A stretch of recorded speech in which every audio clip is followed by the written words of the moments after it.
Hey guys, welcome to the podcast. Today's guest is Jordan Thaeler, the guy behind the popular restaurant and retail point of sale blog called Reforming Retail. I found Jordan's newsletter and website a couple years ago, and I came to really appreciate his take no prisoners, suffer no fools approach to dissecting and analyzing the world of retail and restaurant payments and technology systems. And if you've read his stuff, you know exactly what I'm talking about. Some recent posts on his site include titles like To Catch a Predator Payments Edition and Chipotle Ventures Fund reads like a raw deal. Founders should stay away.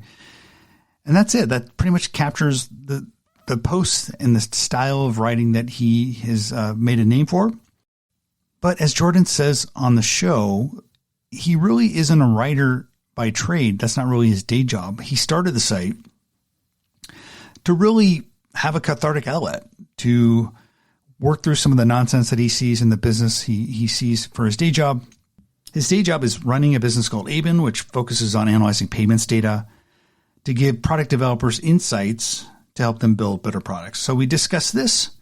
We discuss the economics of restaurant technology and the companies building restaurant technology, the challenges of making a business building products for restaurants. And we also talk about what excites Jordan in the space, what restaurant technology companies have him excited. So it was a fun conversation. I think you'll find it fun as well. You can find more about Jordan and his site at reformingretail.com. And as always, you can find more podcasts at The Spoon or your usual podcast spaces. If you haven't already heard that we are bringing back the Smart Kitchen Summit focused on innovation in the consumer meal journey. You're hearing about it now. Go to smartkitchensummit.com if you want to attend. It's in October. It's virtual. And we will be bringing food tech back to CES. We are helping CES run the food tech program. So if you want to learn more about that, if you want to sponsor, find out about that as well at smartkitchensummit.com. All right, folks, that's it for now. Let's get to the podcast. Okay, well, I have Jordan Thaeler with Reforming Retail with me today. Among other things, Jordan, you do a lot of different things. Too many things. Ask my wife. Too many things. Yeah, we all do nowadays. But I mean, that's how I came into contact with you. You had this really interesting and thought-provoking and I would say provocative at times newsletter and website called Reforming Retail, where you write about point of sale primarily, but the broader just restaurant tech scene. I think it did start off in the point of sale and kind of like your efforts, right? Sort of like morphed and expanded and grew. The blog for us, is it a blog? I mean, it's kind of a periodical-ish newsletter. It started as a blog. The intention was just to be a cathartic output of all the nonsense we were seeing. So we had a company called What's Busy that we folded and morphed to some extent, this new company called Aben. But we were partnering with a lot of POS companies in, let's call it retail generally, like with focus on restaurants. And it being in the weeds in that industry, like really you got to see all the different ways that you could make the sausage. And so a lot of folks just don't understand it. And we always believe, and probably still believe, although it's lessening to some extent, is the point of sale is like the central hub of the business. And so it really is the most important piece of technology investment for a merchant to make. And it's just like shocking to me how many people will spend hundreds of thousands, if not millions, on these point of sale softwares and like just not understand like functionally like what they're really getting. And the pros and cons, et cetera.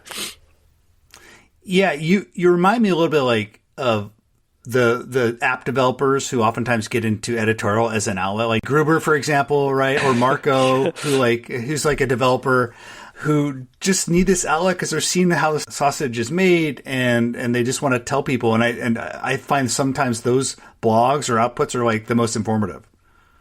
It's definitely like unique, right? We monetize the blog, but I'm telling you, like, we don't make like there's no EBITDA in that business. Most of the money that is made goes to like we'll call it legal defense, but it's definitely fighting off nonsense from some of the folks that end up being the subject matter of our articles. So we put a paywall up maybe 2 years ago just to cover the time associated, because like we run a whole other business, right? Which I'm sure you'll ask me about, but it was work. I mean, it's hours a week of like somewhat research, but a lot of it just hours a week from something else. And so we said, all right, if we're going to put this time in and make this informative, like let's at least cover some of the cost or rationalize the fact that you're not spending these hours into a business with like a clear ROI lever, like let's just go ahead and put a paywall up to make us feel good about the hours we're putting into the business. But I would say that, yeah, we with that model that we have, like we are independent. Like we don't need to take ad dollars. We don't need to like become a sycophant to like some company for something. So it's kept us pretty independent. And I do want to shoot and talk shop about what you write about point of sale, what you're seeing there in the restaurant digitization or point of sale digitization. But what is your everyday business? Like you're paying the bills in another way. Are you a consultant? Are you a developer? What are you doing for your primary business? We have this like, we have like really good distribution through point of sale partners, and we understand the market really well, and we're data scientists. So we have unfair relationships with credit card networks where we have an insane amount of data that we use to build products. And so think of us as like, imagine if you're Visa or MasterCard. Hey, I have all this data. I really don't have a product muscle. Like I don't build products every day. Like for me to make my quarter, I just go increase my fees twice a year, and that makes investors happy, and I pad my balance sheet. But I really have no way to build like true product, and I have no distribution mechanism, right? So like I've relied on merchant acquirers, like payment processors, to get my product into millions of businesses. Maybe I have direct relationships with like the top 40 accounts in every vertical that I can justify putting a sales rep on, but otherwise I have no way to reach even like a multi-hundred unit brand. And so insert us, and it's like, hey, we have really good data science capabilities and product chops, and we have distribution to merchants like you can't touch. And so it's great. It's a happy marriage. We'll give you data. Like you go help us build new business cases, and that's our core business. So we take this data, we apply a bunch of data science, and then we productize that to merchants. And so we have a bit of a direct sales motion to larger guys, and then through kind of smaller to mid-market merchants, we move through software partners, and a lot of those happen to be point-of-sale vendors. Got it. And so you have a lot of insights into a lot of different verticals. One of the verticals you spend a lot of time writing about is the world of restaurants. Mm-hmm. And I think I just read one of your posts where you basically looked at the entire restaurant revenue TAM. I think you had like at $650 billion or so. And I think you were doing some kind of back of envelope math saying, hey, if the restaurant business spends 1% on technology, that makes this industry, restaurant tech, potentially a $6.5 billion market. But it's not nearly that much, meaning like we're not sustaining that many different restaurant technology startups with that much revenue at all. No, so it's like, yeah, the thing is, I do a lot of advisory work with funds, like whether it's private equity as an operating partner or like venture funds. And I get brought in to like just pop people's bubbles on like you're a bubble popper. It's sad. I hate, because you're an entrepreneur, so you have to be this optimist, but at the same time it's like, oh man, like here's where this idea won't work. So it's cognitive dissonance at the nth degree.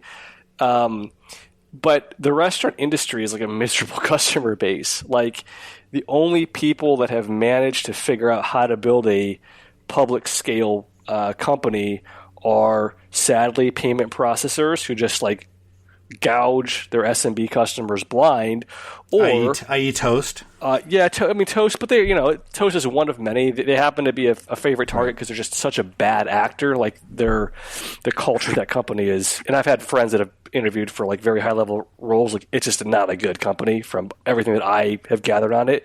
Maybe they get new management and it changes, but it's super, super silly. It's like not a place I would want to work. But there are, Toast exists among other processors who just take advantage of the SMB who can't do basic math, right? So that's one way to become a public company. I kind of put DoorDash like somewhat in this category. Like, hey, we're going to rent your customers back to you for 25%. Wait, what? Well, yeah, we'll just do that, and that's a large enough business with cheap capital. Like, we can just run a really good marketing engine because, frankly, independent restaurants can't. We'll become an aggregation platform, and all of a sudden, like, we're just going to put our hands in every single dollar going through the restaurant, right? Totally unsustainable, but it's a whole other conversation. And then you have folks like Olo who say, hey, look, we can provide a really useful service, but it's going to take us many, many years. And like you throw away the pandemic, it would have taken Olo probably 20 to 22 years to go public, which from a venture perspective is like, Noah's a good friend, really good guy, but venture capitalists objectively say, like, it's a loser business. This took the IRR on this is miserable. 22 years, like, no, thank you. How do I get my money back? So the restaurant space is really challenging. Like clearly the top-down TAM math, $650 billion, 1% of that would be $6.5 billion. If that's ARR, you've now created at like a median 10x multiple. That's $65 billion of enterprise value that's created. But we're now nowhere near that because restaurants just like, they're not rational actors. It's just not that kind of industry. It's not private equity. It's not venture capital. It's not healthcare, like heavy capex industries that where you have to get traditional professionals that are white collar coming up through Harvard. It's just not that industry. And so I laugh when people like Toast are out there and the rest one say, well, look, restaurants are going to spend this much on tech. Like, dude, they're never going to spend that much on tech. Like, never will happen. Just if it was so true, then why don't you just charge more for your products and not take money on the payment stream, which is hidden? But they don't because they know that. Like, restaurants just don't pay for technology.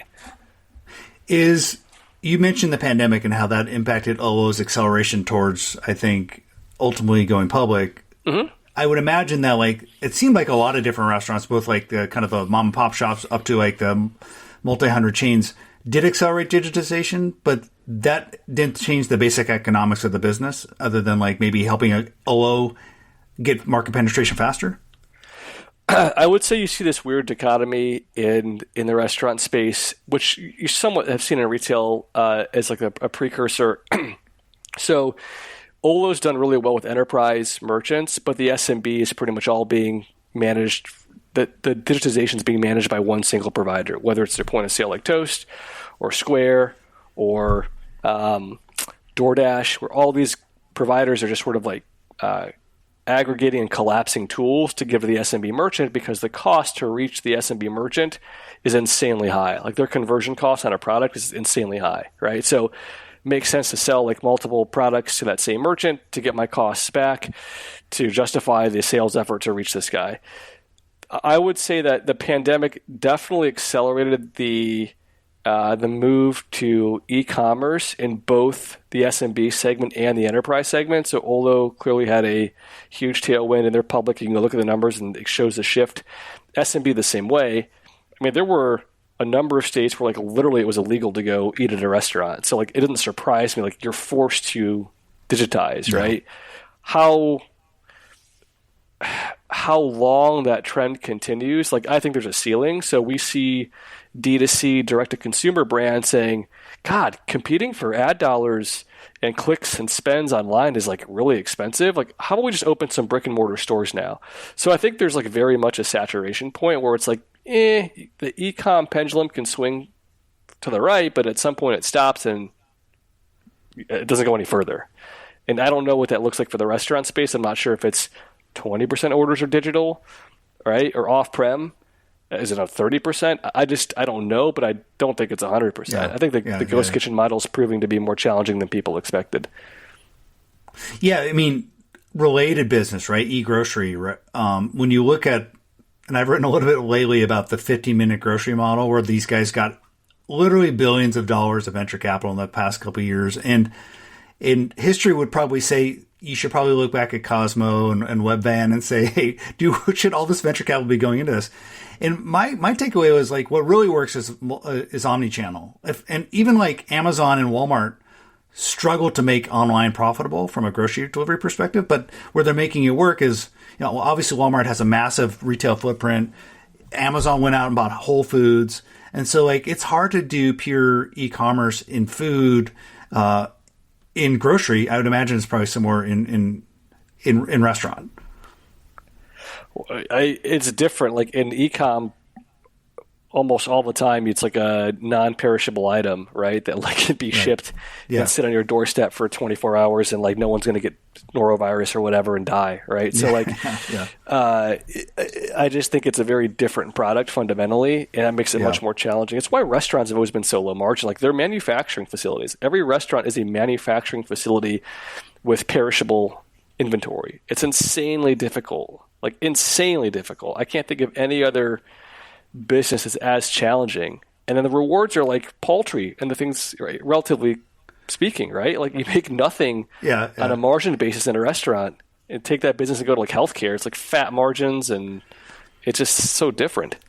Have you seen the startup called Wonder? That's Lori's company. Yeah.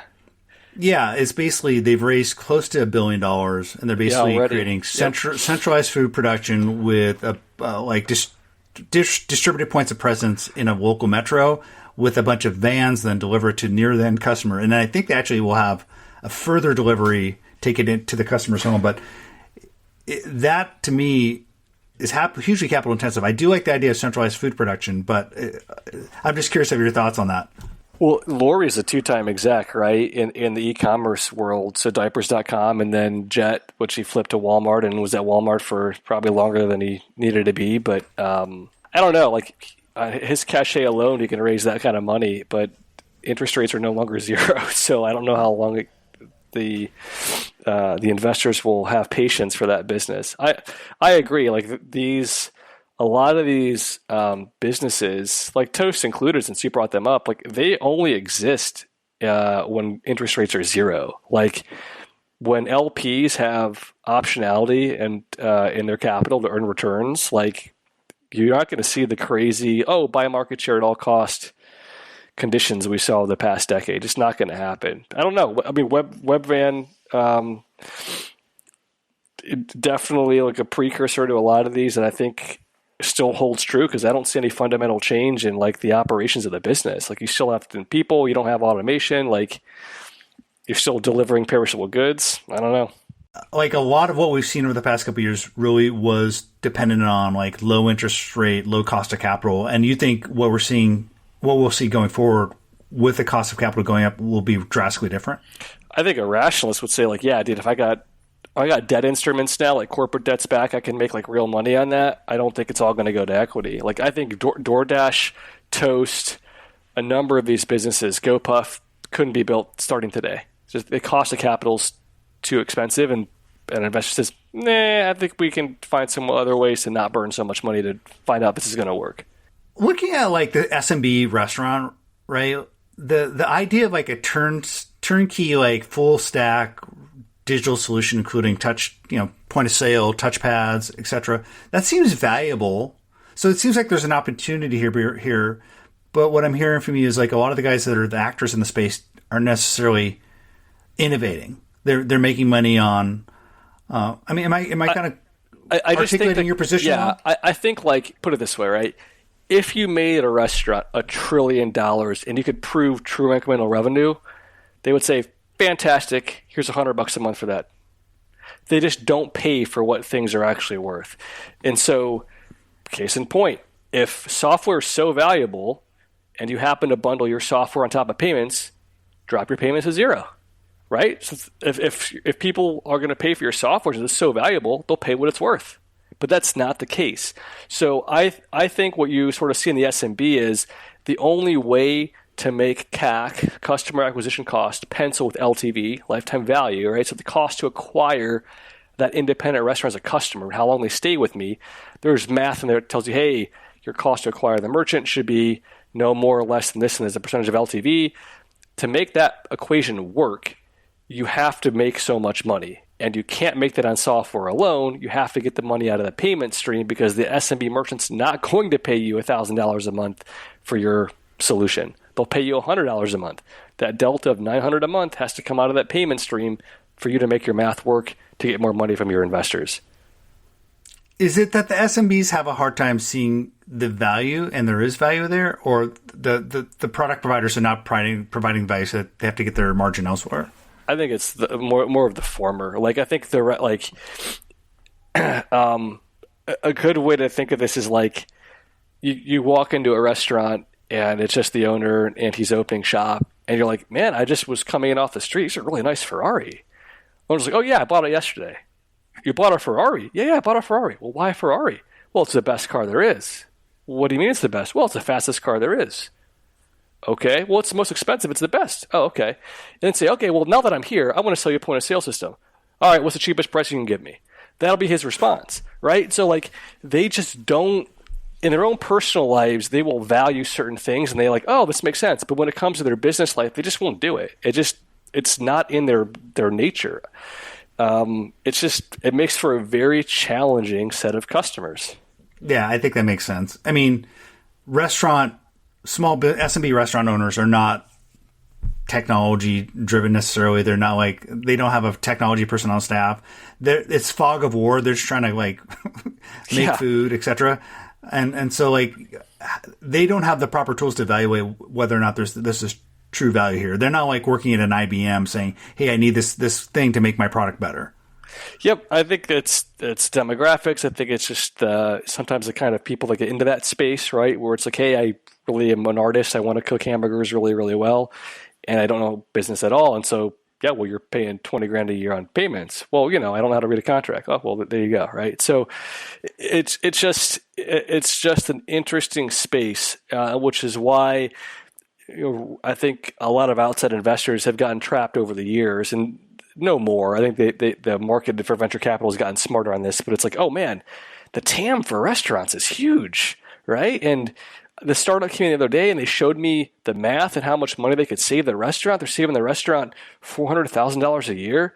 Well, gee, in software, if I'm going to save you $400,000, I should at least be able to charge you $100,000 for that.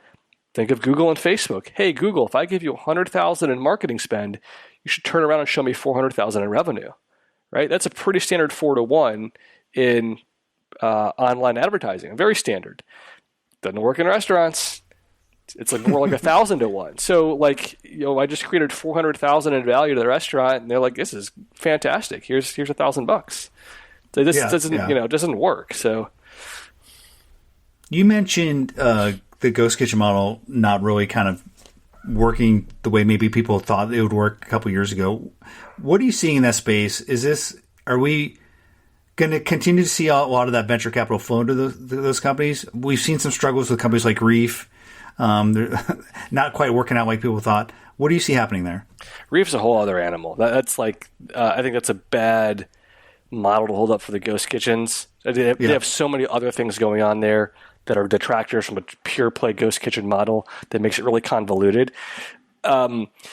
Food is hard, man. It's hard to deliver like consistent quality food, right? And to do that in different geographies with different people, McDonald's, like how they've pulled it off is amazing. Like everywhere I've gone, I've had a McDonald's burger internationally, it tastes the exact same. Like, how do you do this? Everywhere I go, it tastes the exact same.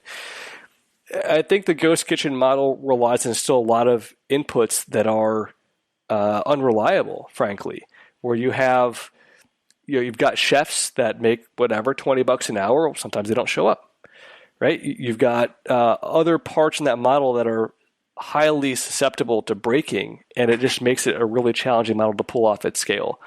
And the margins in restaurants were already thin. They're thin to begin with, right? You're talking, depending on the type of business you are, 2 to 5% margins. Like, that's not a lot to play with. Not a lot of room for mistake. Whereas payments is 100% margin business. There's no cost to payments, right? There's a lot. You have a heat shield that can protect you from all your incompetence, where you don't get that sort of break in the restaurant space. Or you make a bunch of bad decisions in payments, who cares? Like, you're making so much money, it doesn't matter.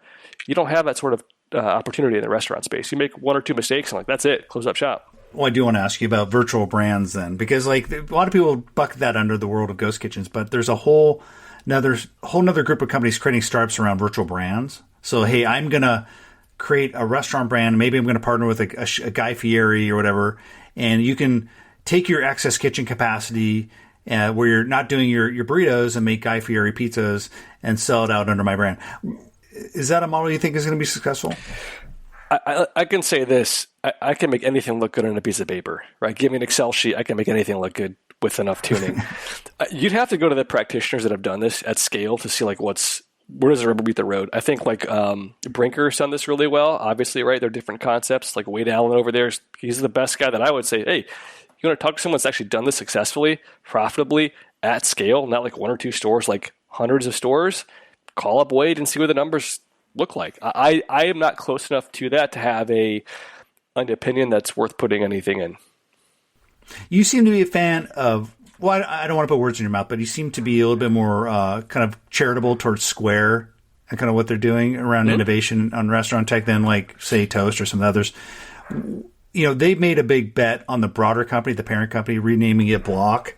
I don't know if you've attended any of our kind of Web3 meets food events, but I'd be curious to see what you think of the interest of guys like that, and just more broadly, some of these guys getting kind of merging Web3 and NFT concepts with food. All the senior leadership that I know at Square still call Square Square. No one uses the word block. That's a Jack Dorsey fever dream.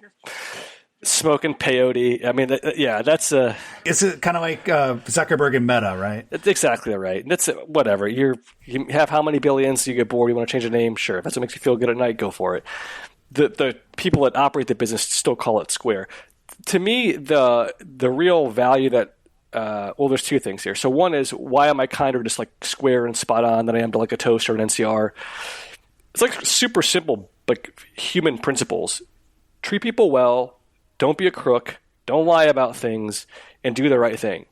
That's it. Like, I'm a simple person. You do those things, like, you're not going to end up on my bad side. But a lot of companies just can't help themselves. They see, like, oh man, this S&P can't do math.